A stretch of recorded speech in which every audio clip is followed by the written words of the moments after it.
una sincronización perfecta, casi te diría yo la de un reloj suizo. Esa sincronización cerebro-corazón es fundamental para las funciones de ambos. Un accidente cerebrovascular es justamente cuando un vaso sanguíneo del cerebro por algún motivo o se obstruye o se rompe de alguna manera. El corazón es el órgano que bombea la sangre, pero lo que se compromete fundamentalmente acá son las arterias. Se llama enfermedad vascular aterosclerótica, que van a ir progresivamente obstruyendo a las arterias. Esto puede pasar en el corazón, en el cerebro, en cualquier parte del cuerpo. Todas estas situaciones, sumado a otros factores de riesgo como el sedentarismo, como el sobrepeso, como el tabaco, como el estrés, son todos factores desencadenantes de lo que es el accidente cerebrovascular.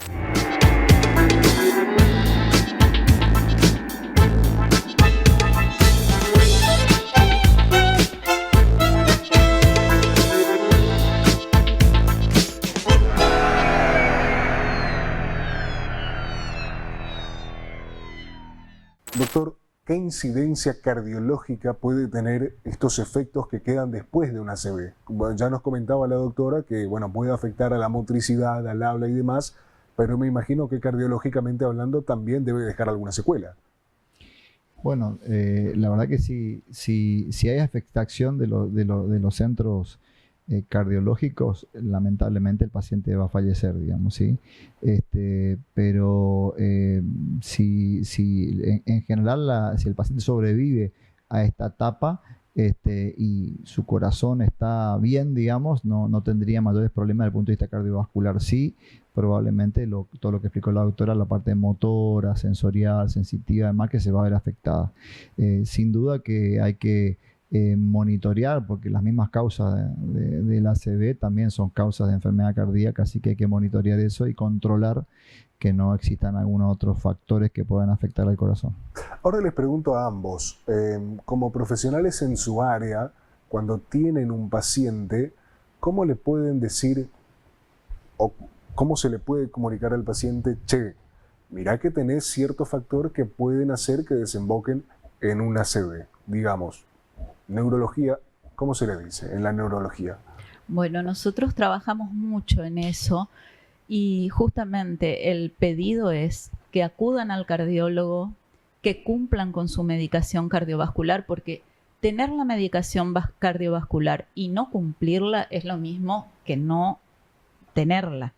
Entonces, tenemos el gran problema de que a veces los pacientes saben que son hipertensos, se les ha dado una medicación, se les ha prescripto, pero ellos dejan de tomarla porque ya estaba regulada la presión, o sea, vieron que ya tenían bien la presión y dejan de tomar la medicación o la toman solamente cuando les parece que les subió la presión. Cuando dicen me duele un poco el cuello, claro, una confusión terrible, porque ya en ese caso no tenemos más nada que hacer, porque la cabeza puede doler por distintos motivos y nunca les va a bajar de más la presión si está indicado por su cardiólogo.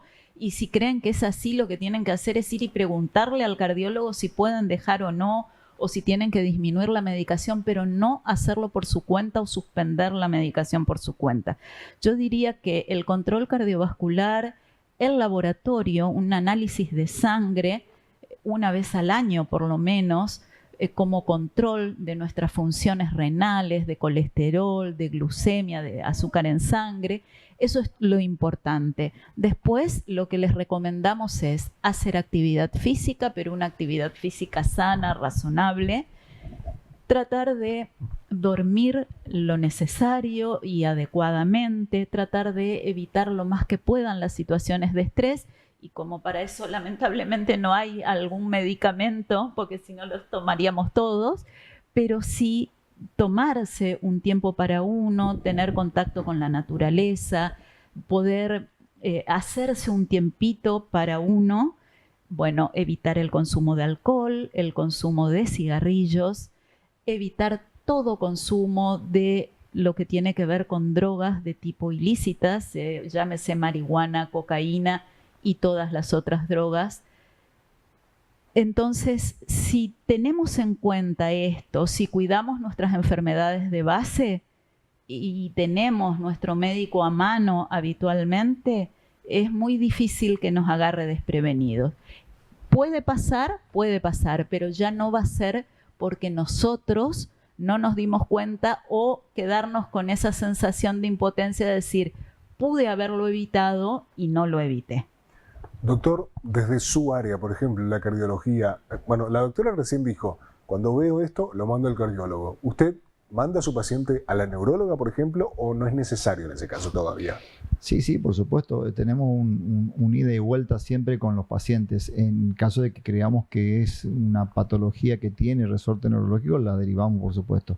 Ahora, como bien dijo ella, muchas de las enfermedades vasculares digamos, son las que vemos todos los días en el consultorio. Y muchas son enfermedades del estilo de vida. O sea, son la mayoría, son enfermedades del estilo de vida. Entonces, lo que estamos practicando nosotros hoy día para mejorar a los pacientes es justamente eso, la medicina de estilo de vida, que es todo todo lo que nombró la doctora Hayes, y podríamos agregar, digamos, el tema alimentario, que es clave. Digamos, sí que uno hoy está en revisión todo lo que es la parte nutricional, de aquella pirámide que teníamos con los cereales y los panes abajo. Hoy ya cambió totalmente todo y estamos hablando de un plato saludable donde evitamos fundamentalmente los ultraprocesados, los productos industrializados, tratar de ir a lo natural fundamentalmente, lo que son frutas, verduras, carnes, evitar los azúcares, las harinas en demasía porque realmente son inflamatorias. Y la enfermedad que más vemos hoy, digamos, en la sociedad tiene que ver con dos factores de riesgo fundamentales, que son la mala alimentación y el sedentarismo. Dos cosas que están cada vez más presentes en nuestra población y que generan una fragilidad progresiva en la población general. El cuerpo va perdiendo masa muscular permanentemente por falta de entrenamiento de esa masa muscular y nos volvemos cada vez más frágiles y con menos tejido muscular, que es un tejido hormonalmente activo, que es un tejido antiinflamatorio, que es un tejido que libera un montón de citoquinas que son antiinflamatorias, y tenemos un exceso de grasa corporal en el cuerpo, sobre todo de grasa visceral, grasa que rodea al corazón, que está entre las vísceras, y que es un tejido que muchas veces grasa ectópica, le decimos. O sea, no es el tejido que cumple la función que cumple normalmente la grasa, que es almacenamiento de energía y dar calor al cuerpo, sino que es por exceso del consumo de este tipo de comidas que no son las adecuadas y en gran cantidad. Entonces esa grasa se transforma en una grasa enferma, una grasa inflamatoria. Nosotros le decimos el nuevo término que estamos usando, que se llama adiposopatía, o sea, la enfermedad del tejido adiposo, porque ese tejido adiposo disfuncionante, un tejido adiposo que libera citoquinas inflamatorias como lo que llamamos factor de necrosis tumoral o interleuquina 6, que son inflamatorias y que van a inflamar a todo el cuerpo y fundamentalmente a las arterias. Y entonces de ahí se deriva la mayoría de las enfermedades. Entonces, el mensaje fundamental es mejorar el estilo de vida, cambiar la alimentación, hacer actividad física regular, o sea, que no sea esporádica, que no sea de vez en cuando, que no sea los fines de semana, que lo haga en forma regular en la semana, que sea aeróbica pero también de fuerza, porque la masa muscular hay que mantenerla y conservarla, que sea de tipo moderado, que no hace falta hacer una alta intensidad ni muy prolongada la actividad física para tener un beneficio. Las actividades físicas de tipo moderado son las que más benefician al cuerpo y las que evitan los riesgos fundamentalmente.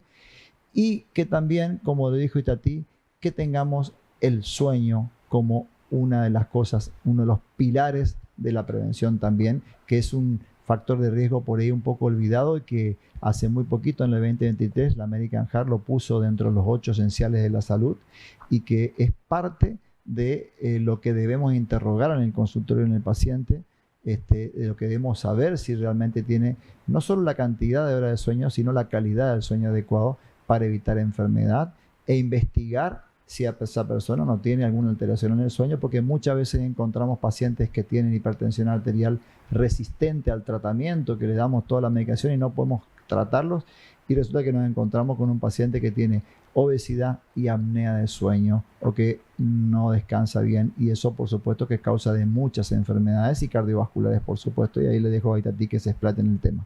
Sí, es cierto, tan cierto lo que dice el doctor. Vos fíjate que no solo lo cardiovascular, sino que el 30%, que es mucho, de los accidentes cerebrovasculares ocurren durante el sueño.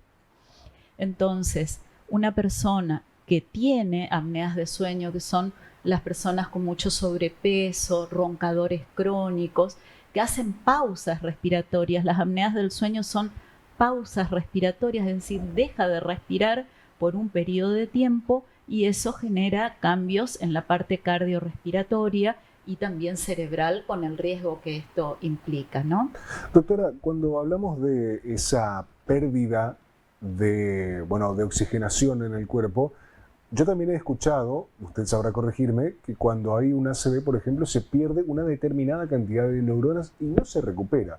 Sí, ¿Es así? Es así, porque el sector, justamente cuando ocurre un infarto, que es, te decíamos, la isquemia, es el infarto, sea en el corazón o sea en el cerebro, lo que ocurrió es que no hay sangre en ese lugar.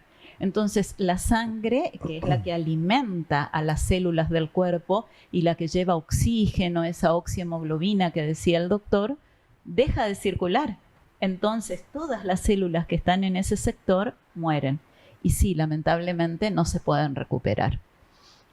Otra cosa importante que me parece para los accidentes cerebrovasculares, porque para nosotros le llamamos tiempo de oro, es tratar de identificar a tiempo cuando uno puede, ¿verdad? Y acudir a tiempo a la emergencia cuando uno siente síntomas de un accidente cerebrovascular. Entonces, cuando uno tiene la sensación de adormecimiento en alguna parte del cuerpo, de pérdida de fuerza, dificultad en el habla, o que está como confuso, como incoherente, o dificultad en la visión, cualquier tipo de estas situaciones, o dificultad para tragar, acudir cuanto antes a un centro de emergencia o al de mayor complejidad que tengan en su medio. ¿Por qué? Porque si el paciente está cursando con un accidente isquémico, un accidente cerebrovascular isquémico, y llega a tiempo, puede que se pueda instaurar en él, en algunos lugares donde existen unidades que se llaman unidades de stroke y unidades para accidentes cerebrovasculares isquémicos, como unidades de infartos cerebrales, en las que se aplica una medicación específica al paciente que tiene la capacidad de ingresar en los vasos del paciente y disolver ese coágulo que está obstruyendo. Y en ese caso sí se puede revertir la lesión. ¿Por qué? Porque no le dimos tiempo a que falte el oxígeno. O sea, faltó un ratito, pero llegamos a tiempo. Generalmente no tiene que ser más de 4 horas. También hay que ver en cada paciente, porque no en todos los casos se puede aplicar. Claro. Pero la importancia es oro realmente ese tiempo. Por eso tratar de identificar, y si les parece que es, se dirigen al centro de mayor complejidad o de mayor referencia de su lugar, de su zona, y averiguar si hay, por supuesto, unidades de stroke, que si hay unidades de, así como está la unidad coronaria, que se encarga de todas las personas que tienen problemas, infartos cardíacos y todo, y que si uno llega a tiempo puede salvarnos la vida. Bueno, también ocurre eso con los accidentes cerebrovasculares, tanto isquémicos como hemorrágicos, pero en el caso del isquémico, en las unidades de stroke, precisamente con estos tratamientos fibrinolíticos, son unos tratamientos que lo que hacen es romper, disolver el trombo que estaba obstruyendo, ¿sí? Y en esos casos sí hay una reversión del cuadro. Y la persona se salva de quedar con el déficit. Volviendo sobre ese tema, particularmente el de cómo acudir rápidamente. Bueno, habló de horas cruciales, ¿no? El tiempo de oro. Supongamos que estamos en una superemergencia. no tenemos forma de ir inmediatamente al médico. ¿Hay alguna manera, digámoslo de manera mundana, casera de poder paliar esa situación para darle más tiempo al paciente, por ejemplo? Mira, caseras no, o sea, lo mejor es llegar cuanto antes al médico, porque en realidad las personas no saben por qué motivo está ocurriendo, si es una hemorragia o es una isquemia, si es de causa cardíaca o neurológica. Entonces, lo importante es acudir al médico. Si casero, tratar de evitar todo, ¿no? Perfecto. Doctor, quiero retomar el tema que tocó más temprano y habló acerca de la composición del cuerpo de la persona, ¿no? Habló acerca de tejido adiposo, de masa muscular, y en algún momento, hablando con otros profesionales, he escuchado el término sarcopenia, que en algún momento se da cuando la persona no ha llevado a cabo actividad física, particularmente de fuerza, en gran parte de su vida. Después llega una edad, 60, 70 años, y apenas puede pararse por el músculo esquelético que tiene. Cuéntenos un poco de eso. Bueno, la verdad que es interesante y se relaciona con lo que estamos hablando. La sarcopenia es la pérdida de las unidades funcionales de la masa muscular, que nos va deteriorando no solo la fuerza, sino el volumen también muscular. De hecho, la sarcopenia es un proceso fisiológico que se da por envejecimiento.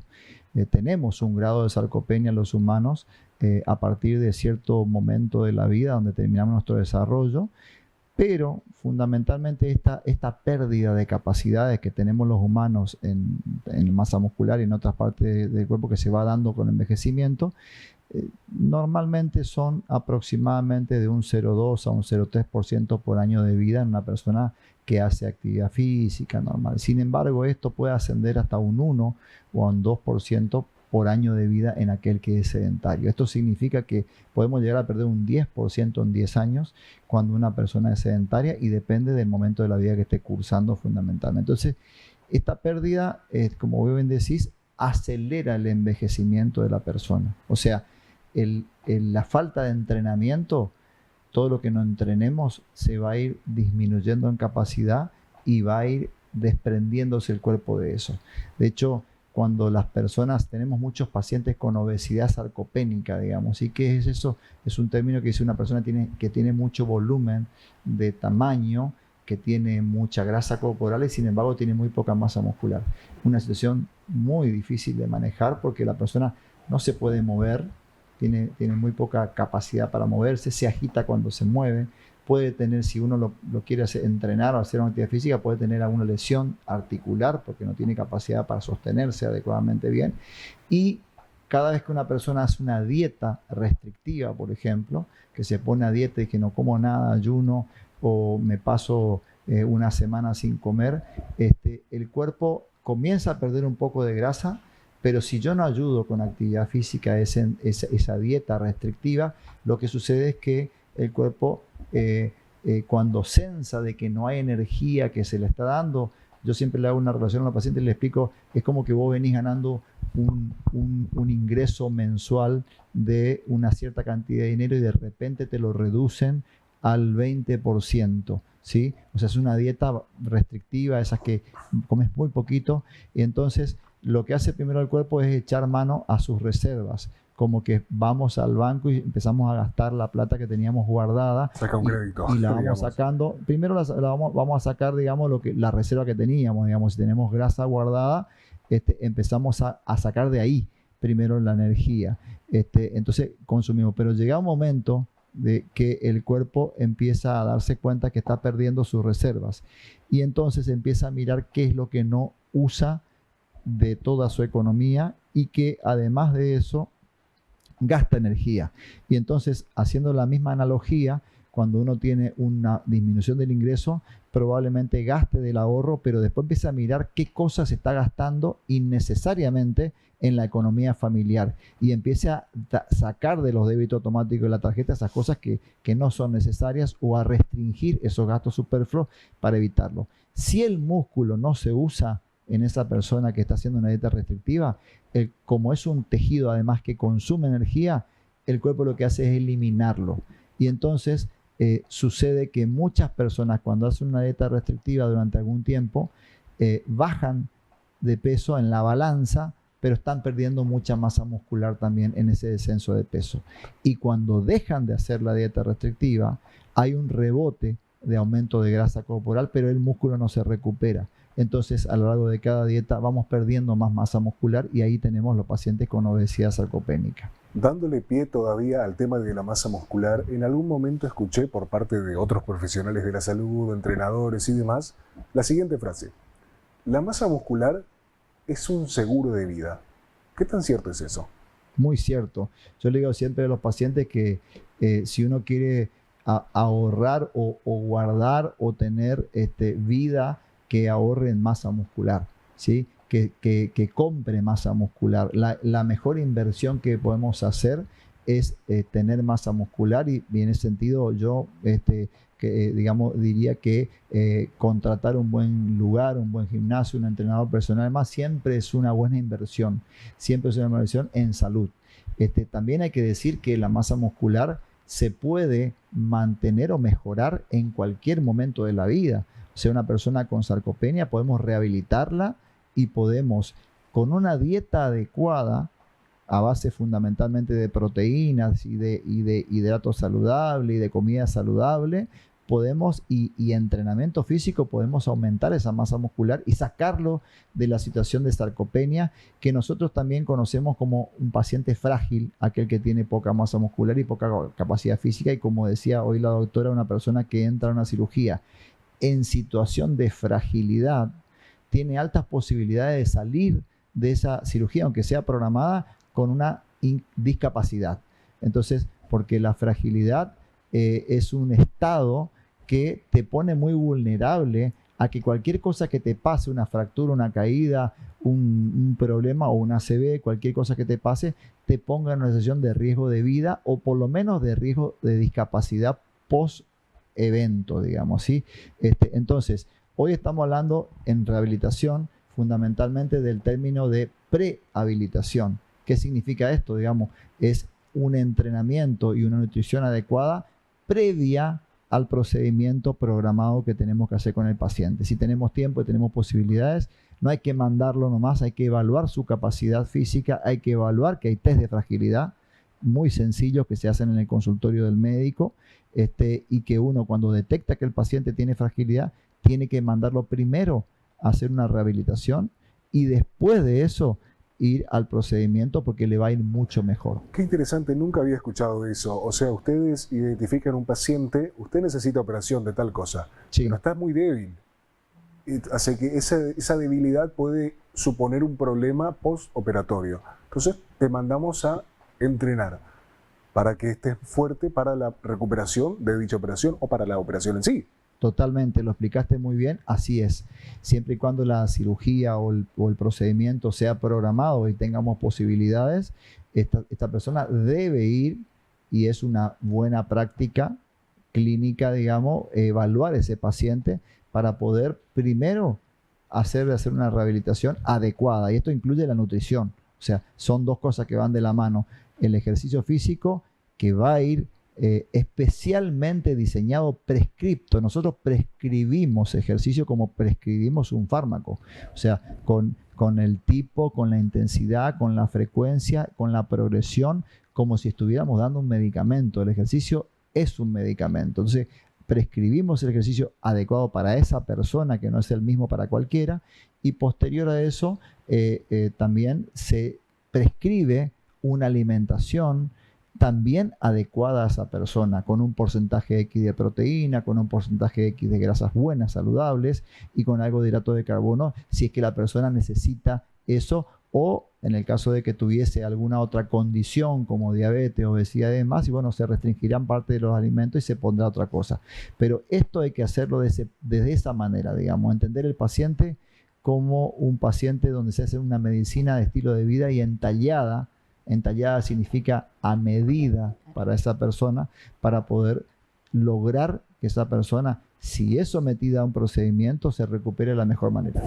Interesante el tema que estamos tocando. Lo escuchaba el doctor, Sí. Y vos sabés que quiero agregar que desde el punto de vista neurológico, la masa muscular y el trabajo del músculo adecuadamente está relacionado también con la capacidad neurocognitiva de la persona.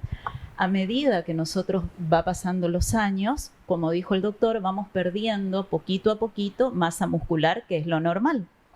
Pero también vamos perdiendo capacidades cognitivas, todo lo que tiene que ver con la memoria, con la atención, con la velocidad de procesamiento cerebral. Por eso, a medida que nos hacemos más grandes, nos vamos olvidando más las cosas, no tenemos la misma velocidad en todo lo que hacemos, o sea, nos volvemos más lentos, y esto es normal, pero la persona que se entrena en su parte muscular adecuadamente, está demostrada la relación entre el trabajo muscular y el favorecimiento de las actividades neurocognitivas. Así que neurológicamente también nos favorece el trabajo muscular, no solo en la recuperación de las lesiones, porque después de una parálisis queda el músculo que hay que recuperarlo y hay que darle fuerza, y eso va a ser la diferencia entre una persona que pueda caminar y otra que quede sentada, y otra que pueda, con ayuda de una ortopedia, poder manejarse y ser independiente en su casa.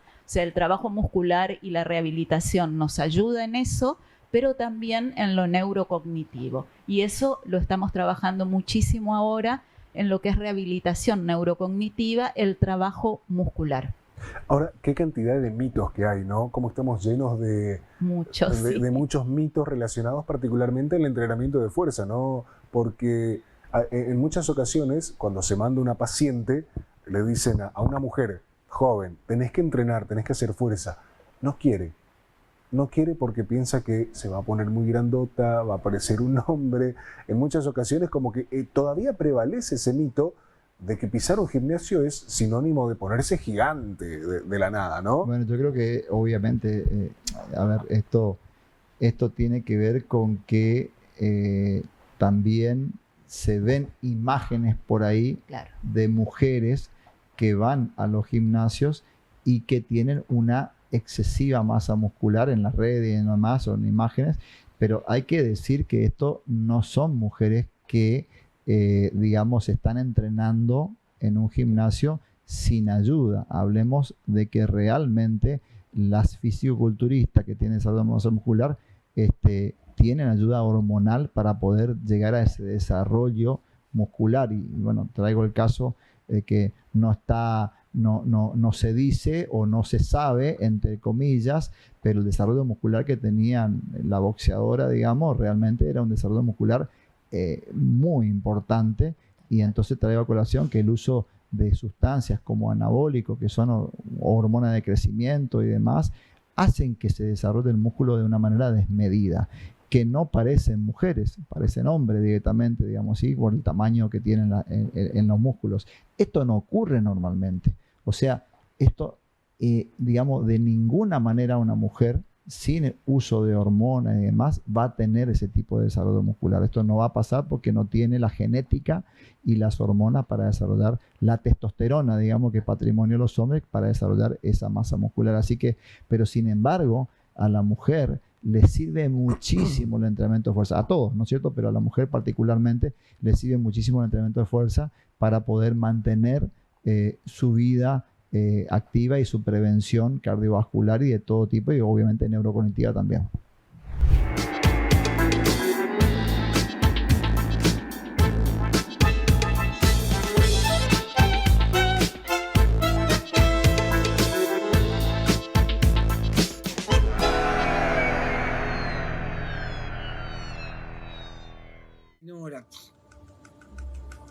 No. Ahora sí, con esta funda no me va a pasar nada.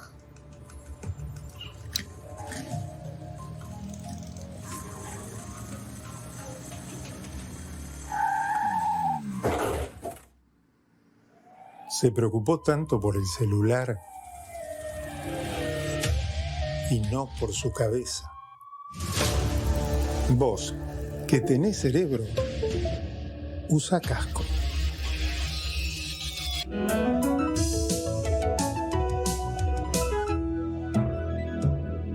Luchemos por la vida. Mi nombre es Evangelina de Fagot, soy ultramaratonista. Me estoy preparando para las 24 horas que se van a correr en Formosa. Como mis entrenamientos son duros, exigentes, necesito de Nutremac. Para la recuperación, recovery, me funcionó 100%. Agradecerle a Natural Shop una vez más y recomendarle a todo aquel que quiera acercarse, lo esperamos en Obligado 68.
Me escapé un ratito para compartir junto a nuestros adultos mayores una hermosa jornada en el complejo recreativo Mi Bella Ciudad.